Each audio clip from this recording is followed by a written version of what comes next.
Tu travailles en protection de l'enfance? Tu gères des situations de crise, des familles en souffrance, des décisions qui peuvent changer la vie d'un enfant. Un jour, tu oses demander une augmentation.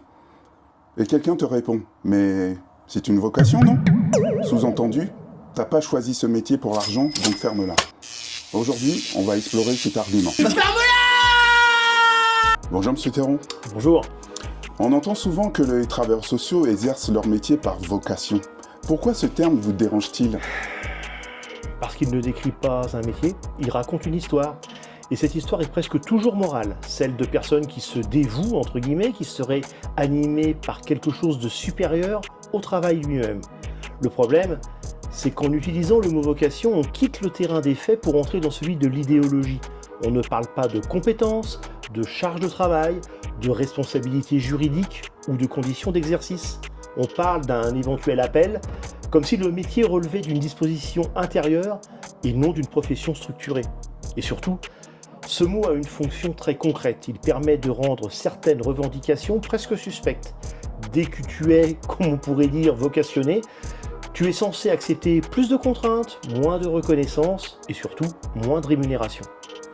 Qu'est-ce que ce mot change concrètement dans la perception du métier? Il change la manière dont on hiérarchise les métiers sans le dire. Il crée une distinction implicite entre les métiers utiles mais désintéressés et les métiers légitimes et bien payés. Dans cette logique, les travailleurs sociaux seraient du côté de ceux qui donnent, donc qui devraient moins recevoir. C'est là que le glissement devient dangereux. On ne juge plus le niveau de responsabilité, ni la technicité, ni la pénibilité. On juge une supposée intention morale. Et cette intention devient une excuse pour maintenir des écarts de rémunération qui ne sont plus discutés sur des bases rationnelles. Pourtant, il y a bien un engagement personnel dans ces métiers. Oui, et c'est important de ne pas le nier. Personne ne fait du travail social par hasard ou par simple opportunisme économique. Ou alors je connais très peu de monde dans ce cas-là. Il y a un engagement fort, souvent durable, parfois très profond. Mais il faut être précis sur les mots. L'engagement, c'est un choix professionnel assumé dans un cadre de travail exigeant. La vocation, elle, suggère quelque chose de quasi inévitable, comme si la personne était faite pour ça, indépendamment des conditions concrètes. Et cette nuance est essentielle parce qu'elle déplace la responsabilité. Avec la vocation, on attend une forme d'abnégation permanente. En quoi ce vocabulaire influence-t-il les revendications salariales? Il les rend moralement plus difficiles à formuler, parce que dès qu'un travailleur social demande une augmentation, une revalorisation ou simplement une reconnaissance de ses conditions réelles de travail, il peut se heurter à une réponse implicite. « Mais tu n'as pas choisi ce métier pour l'argent !» Et cette phrase finalement est très puissante, parce qu'elle transforme une revendication professionnelle en contradiction morale, comme si demander un salaire correct était presque en décalage avec l'identité même du métier. Résultat, beaucoup de revendications ne sont même plus formulées frontalement ou sont intériorisées comme illégitimes. Si on enlève le mot vocation, comment devrait-on décrire ces métiers? On devrait les décrire de manière beaucoup plus froide, presque clinique si nécessaire, des métiers à haute responsabilité sociale, à forte charge émotionnelle, avec exposition à des situations de détresse, à des décisions ayant des conséquences juridiques et humaines directes.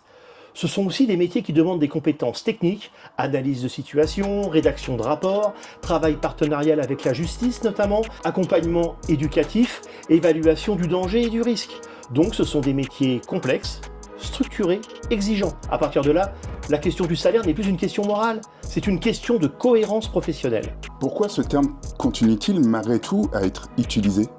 Parce qu'il est extrêmement fonctionnel pour plusieurs acteurs.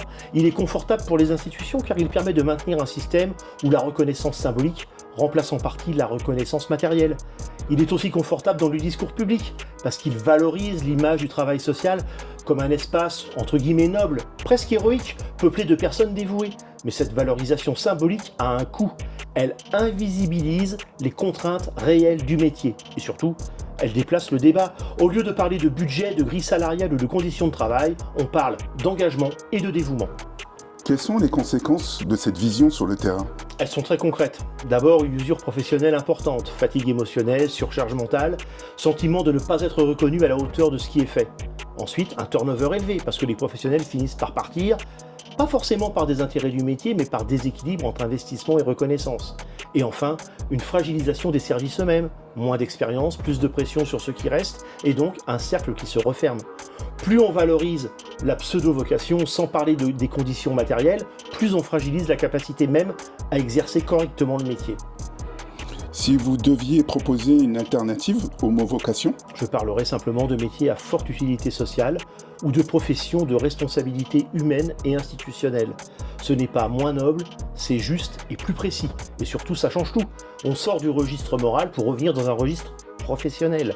Et dès qu'on est dans le professionnel, on peut parler sérieusement de salaire, de conditions de travail, de reconnaissance et de limites. Parce qu'un métier n'a pas besoin d'être une vocation pour être essentiel. Si je me permets d'insister, parfois même lourdement, sur le mot vocation, c'est que je sens qu'il y a quelque chose qui change dans le secteur, un glissement de vocabulaire qui est en fait un glissement de posture. De plus en plus de professionnels, comme je le disais, refusent le mot vocation. Ils lui préfèrent celui de conviction. Et la différence, elle est énorme. La vocation, c'est une posture de réception. Tu as été appelé, tu subis ta mission avec grâce, tu t'épuises sans te plaindre et parce que c'est ton destin. La conviction, elle, c'est une posture active. Je fais ce métier parce que j'y crois, parce que j'ai une expertise, parce que mes compétences ont de la valeur. Et parce que si vous voulez que je l'exerce bien, avec qualité, sur le long terme, et sans craquer en 2 ans par exemple, il faut des moyens à la hauteur. Ce n'est pas une posture cynique, c'est une posture justement professionnelle.